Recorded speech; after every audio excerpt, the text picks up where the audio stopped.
Today, I'm delighted to be talking to David Ferrer, co-founder and chief technical officer at bound4blue. The company has won some interesting contracts recently and has just completed a successful financing round. David, please can you outline the reasons that out of the 4 principal wind sail technologies, you have chosen to pursue suction sail development? The main reasons were basically we looked at how easy is it going to be to put them on a vessel. So we were really thinking on what is important for a vessel, an existing vessel, and we saw that basically we needed high lift to have smaller sails. So that was already taking out from our thoughts any wing sail solution because they are pretty large. We were also looking at safety issues. So looking at a kite operation is pretty complex, and we saw that there were some safety issues also that we also disregarded that. And between the 2 remaining, the suction sails and the flatnet rotors, both delivering high lift, both being small, and both being relatively safe. So we think that there are not big safety issues. We basically went towards the suction sail because we thought that is the one that is simpler from a mechanical point of view. The suction sail is basically not moving at all, just adjusting the position with the wind. So there are not big moving parts constantly moving. So that makes the mechanism simpler and the OPEX lower. So from all this analysis, that's why we decided to go to the suction sail. Right. Okay. Thanks. And are you confident, or do you believe that out of these 4 technologies, your systems are likely to become the favoured option by ship owners and operators? And if so, why? So, of course, we think that it's the best solution. If not, we will have gone to a different one when we were doing the selection. The main reason is a little bit aligned with what I said. The suction sails are relatively small, so they are easier to integrate on a vessel in terms of air draft limitation, of stability issues, on deck occupation, meeting visibility, in the terms of extra weight for loss of cargo capacity. So it really meets all those requirements, and they are also very simple to operate. There are no big moving parts, so very little maintenance. They can be fully autonomous, no safety issues. We really think that is the best solution. So yes, we do think that suction sails will be the most favorite options for the owners. When we've spoken before, David, you've said that wind power is going to become a key focus as carbon intensity requirements tighten and new rules come into force. And indeed, we've seen quite a few interesting deals recently involving wind sails of one type and another. Please, can you comment on the regulation-related issue? The regulations are getting tight. It's being a challenge, a very strong challenge to the owners, but it's really pushing a lot towards wind propulsion. So those regulations are really helping. So the first one was sulfur cap at that time, that it makes the switch towards low sulfur fuels, which are already more expensive. Now the regulations of lowering CO2 emissions, like the EXI, the CII, the EU ETS, and the NEO Fuel EU, it's also helping a lot on these technology adoptions, because it's basically could make the difference between being able to operate the vessel or not. When you look at EXI and CII, you have to meet those regulations. If not, the vessel will not be able to sail. And this is not by changing to a different, let's say, hydrocarbon fuel, because you're emitting the same CO2. So wind propulsion is helping on that.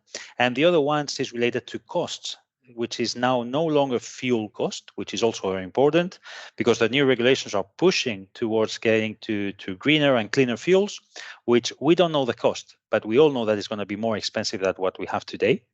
So this is also helping the adoption of wind propulsion. But then it's all the carbon related. So the CO2 emissions on the EU ETS is also helping, because it's an extra cost that they will have to pay. So it's making the payback easier. And then the new fuel EU is also contributing, because wind propulsion can help and reduces and makes more efficient the energy density of the fuel that you're using. So you get more clean fuel thanks to the wind. And this is also reducing the taxes that you will have to pay, that the owners will have to pay, related to the fuel that they're using.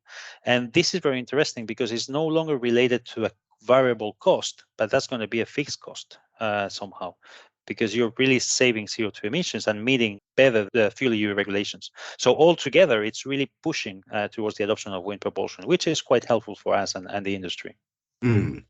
Right. Okay.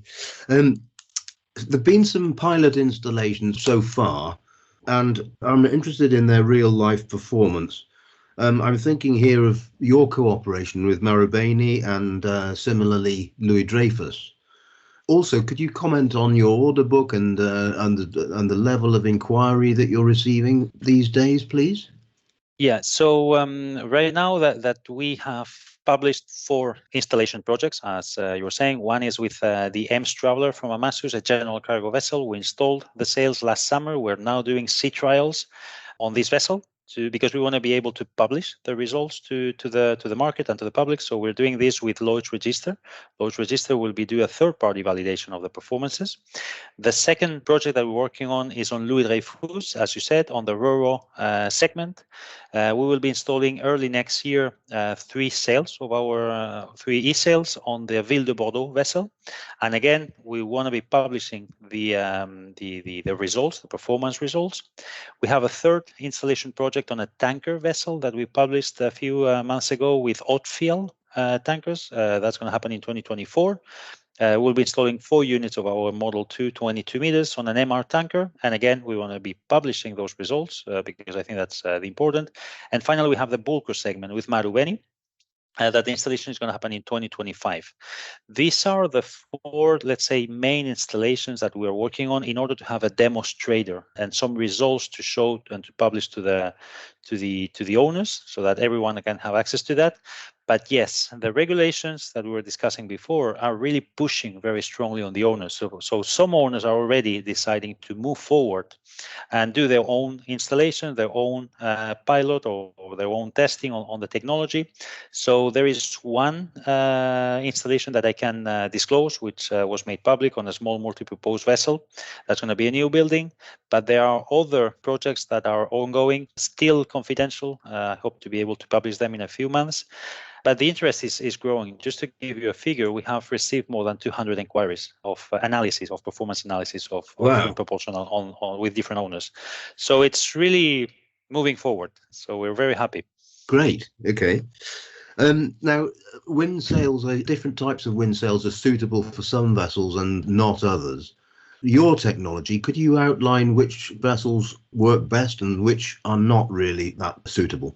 I would make it even more general. So wind propulsion and our suction sails, being more specific, are suitable for different types of vessels. So fishing vessels, general cargo vessels, ro-ro and ferry, bulkers, tankers, and LNG carriers. This is the main types of vessels where you can put sails. I would say any kind of sail, but let's also say suction sails. Then why a container vessel is not suitable?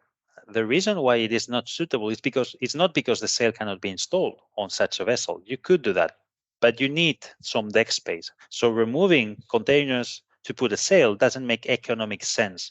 So the reason why it is not suitable is mainly due to economics, because the payback is not good enough. So I would say that on a container vessel, as they are today, it's going to be challenging to put wind propulsion. It doesn't mean that in the future it's not possible or in some specific cases, but probably design of the vessel and design of the loading and unloading means at port may have to be changed to accommodate perfectly those sails. And then I don't know, on all these working boats like cable layers, can you install wind propulsion? Yes, you can, but those vessels are sailing very little. So if you don't use the wind propulsion technology, you're not saving. And if you're not saving, you don't get a good payback. So it's kind of 2 different things. One thing is being able to install them from an engineering point of view. And then the other one is that the payback is good enough. So that's why we focus on those, let's say, 4 to 5 main types of vessels. But it doesn't mean that an owner owning another type of vessel cannot make an inquiry and see if it's feasible or not. Sure. I think that ship owners and operators will hope to make installations when their ships are undergoing routine surveys, so to minimize time out of service. Such surveys are often undertaken in key locations around the world, such as the Far East, the Middle East, and perhaps to a lesser extent in Europe. You're based in Spain, so this does present a challenge if it's the Far East, for example, from a supply chain and logistics point of view. Can you comment on this, please? Yeah, as you were saying, we're based in Spain. Our production is currently done in Spain. So yes, delivering sales to China, it's you have to add the cost of transportation to China or to any place in Asia.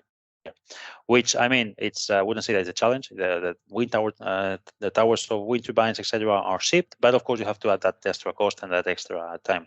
This is why you have to separate two things. One thing is preparing the vessel. So making the vessel ready to accommodate the sail, so having the foundation, the cabling, everything ready, which can be done, we would strongly recommend to be done during those regular visits to dry dock. But then the vessel is wind ready. So you can do the installation of the sail at shipyard at that time, or you can do it later at any port call of the vessel. So you can imagine doing the transformation in China, and when the vessel comes to Europe, doing the installation during a port call, because the installation of the sail can be done in a very short period. Anyway, in our plan, we want to have a production plan in Asia. So we want to be able to produce sails on both sides of the world and deliver sails on both sides of the world. So this is in our development plan. We don't have that production plan in Asia yet, but we will have it pretty soon. Right. Potential customers will obviously focus on payback times, but as you said before, the cost of marine fuels in the future is an unknown, and it could be a multiple of what we see today.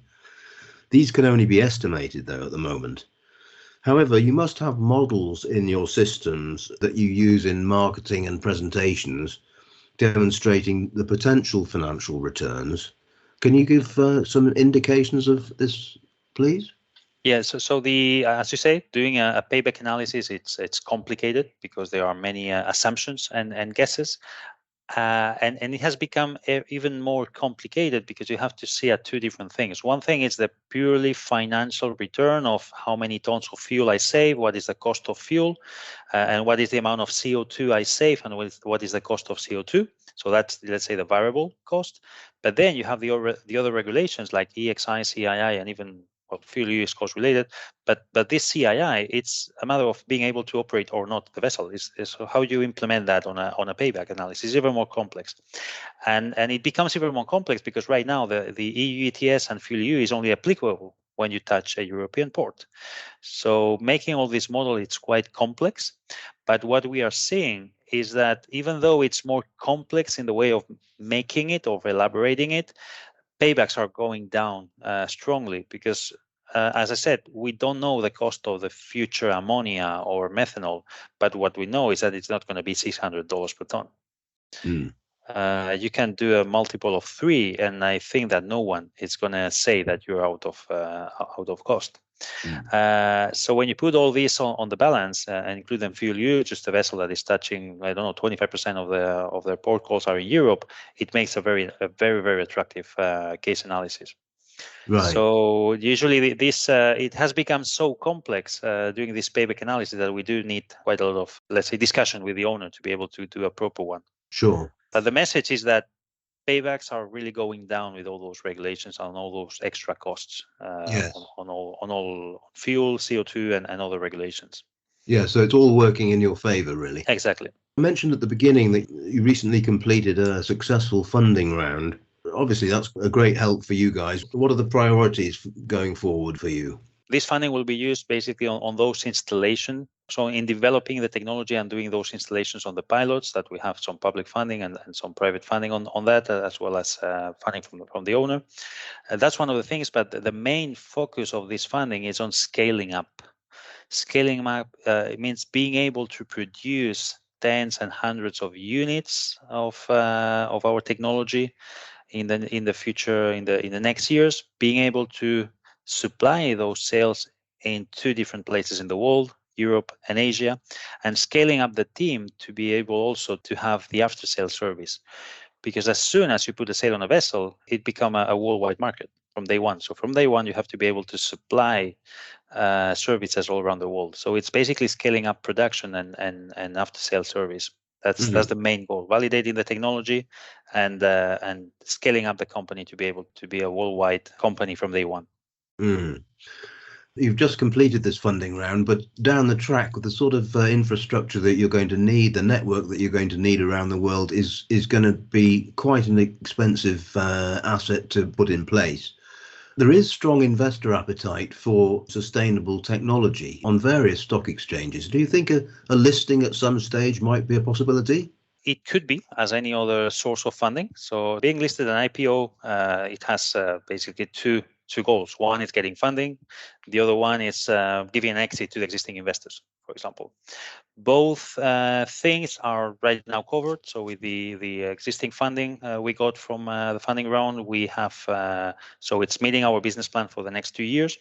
So we don't have that urgent need. We also gave a good exit to some of the early stage investors, so that is already covered. So it's not something that is in our top of priorities right now. But yes, in the future, as you said, extra funding may be required, and IPO could be also so being listed could be an option. Okay. Well, finally, I'd like to say, we're approaching the middle of the decade, I suppose. You, as a co-founder of the company, and your fellow directors must have some 5-year plan or something similar. So let's just say, what would you like to have achieved by 2030 corporately? Yeah. So without getting into detailed numbers, because I think it could become a little bit random or hard to measure. For me, what I would like, our goal for 2030 is that wind propulsion becomes a well-known and well-accepted standard in shipping. That all the stakeholders perfectly know about wind propulsion as they know about the main engine, and that everyone sees this as a standard solution. If this is achieved, that there is trust in the technology, everyone accepts that is a good solution, that it's marketable, so the costs are fine and the payback is fine, and that everyone, all the stakeholders understand this technology, all the rest will come. The number of installations, the CO2 emissions, the fuel reduction, the extra employment, all this will just come from that. So our main focus is on making wind propulsion a standard technology in the shipping industry. Right. I've just got one final point then. At the moment, you're focusing on existing ships and retrofits to improve efficiency and help them comply with regulations that are upcoming. But by 2030, do you think that new ship designs that are on the drawing board for the next decade and beyond, will wind power be a part of those designs, do you think? Yes, this is the goal. This is the goal, that all new building vessels are built at least wind ready, which means that the vessels are already ready to accommodate sails, and probably if it's a new build, already equipping those sails. That's what we would see as a standard. And this is happening. As you said, right now we're focusing on everything, but it's true that the retrofit market is larger right now, and is a good way of proving the technology and beating all these barriers. But they are already being new builds done wind ready. So it starts slowly picking up. And by 2030, our goal would be that all, or at least most, of the vessels will be built wind ready. Great. Well, David, it's been really interesting to talk to you, and I wish you and your colleagues every success in the future. Hope we can keep in touch. And thank you very much for your time today. Yeah, thank you very much. It was great having this interview again with you, and we will be looking forward for the next one. Okay, very good. Thanks a lot then. Thank you.